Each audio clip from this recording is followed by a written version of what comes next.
We are called to do hard things. That does not necessarily mean just completing the task and checking off a box. It means approaching those tasks and doing them to the best of your ability and with purpose and drive. These are words that have changed my work ethic.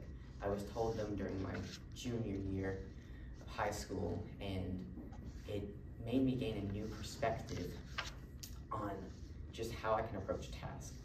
And so ever since then, I have been trying to do my work. I'm not the best at it, of course, but I still give it with my all and all my drop.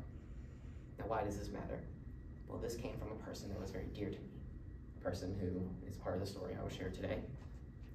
And I think, would assume anyway, everyone has that special someone in their life, whether friend or family, cousin, that has impacted them in some way, shape, or form. And if you don't, then hopefully with my story, I can maybe impact you in some way, indirectly through, they can impact you indirectly through me. So, hi, I'm Kortlan. I'm a student here at Euler, and I will be talking about one of the closest friends that I could ask for, and a story that showed that I really wasn't alone in any endeavor. So, the person I'll be talking about is a girl. She's named Aubrey. Aubrey is a very close friend of mine. She was a fellow classmate in high school, and she's honestly the closest thing to a sister I can ask for. She was a confidant to me during some of the most tough years of my life, especially the latter end of high school was a very tough time for me, emotionally and mentally. She's a very powerful person. She's very confident in her ability to talk with others. She's confident in her speaking abilities. She's very inspirational. She's a very passionate person, and that you can tell from the manner she does her work. She talks, she'll yell to you, and she holds very many qualities that I wish to hold on, or wish to grab. So, to get into the background of this story, to set the setting, it's high school, senior year. I'm preparing for my final. We have to do a senior thesis, which is kind of a mix of a debate, kind of not. I have to write a long paper and present it in front of judges and defend my viewpoint I take on it. And we were going through questions, me, Aubrey, and another classmate who's also a very close friend. And I just couldn't rebuttal against any question they asked. I was going through a very tough time during this time. My mind was just scattered. It was all over the place.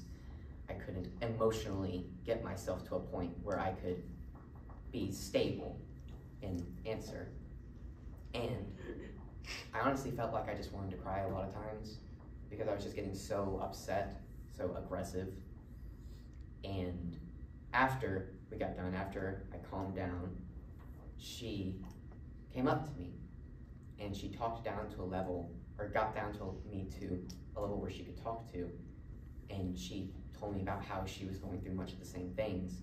She was going through a lot of pain and suffering through her years, and she was just having to power on through it. And it taught me that, like I said before, I wasn't alone.